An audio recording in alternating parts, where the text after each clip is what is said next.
In today's video, I'm going to teach you how to share a file in Zoho WorkDrive. Sharing files efficiently is crucial for collaborating with your team and ensuring everyone has the information they need when they need it. Zoho WorkDrive offers a user-friendly dashboard to manage your files with ease. When you first log in, you'll be greeted by the dashboard, where you can view your recent files, favorites, files shared with you, and more. This is your command center for organizing and accessing your files. If you want to share a file, you'll want to go into either My Folders or Team Folders. My Folders is where you'll find all the files you have uploaded or created. It's a great place to store your personal work files or any documents you might be working on before they're ready to be shared with others. On the other hand, Team Folders are specifically designed for collaboration.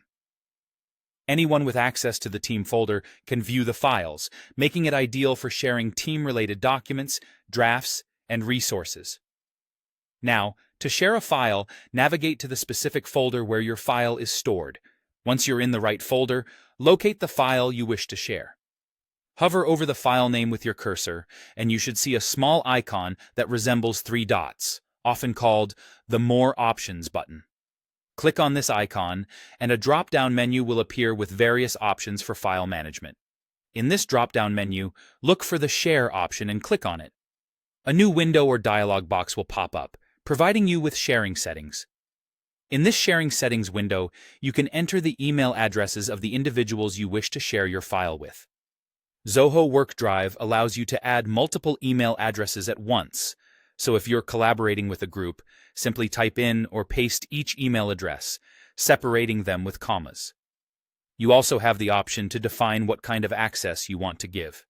Options typically range from View Only, allowing the recipient to only view the file, to Edit, granting them permission to make changes. Carefully select the access level based on what the recipients need to do with the file. Additionally, it's a good idea to take advantage of the message box provided. Here, you can include a personalized note or instructions for your recipient. It adds a personal touch and can help clarify the purpose of the file or any actions they're required to take. Once everything looks good, double-check your recipient list and access settings. When you're ready, click the Share button to send the file invitation to your selected recipients. They'll receive an email notification with a link to access the file directly from Zoho WorkDrive. This process ensures that all your critical documents can efficiently reach the right people, keeping your projects on track and your teams connected. And there you have it, a quick and straightforward way to share your files using Zoho WorkDrive.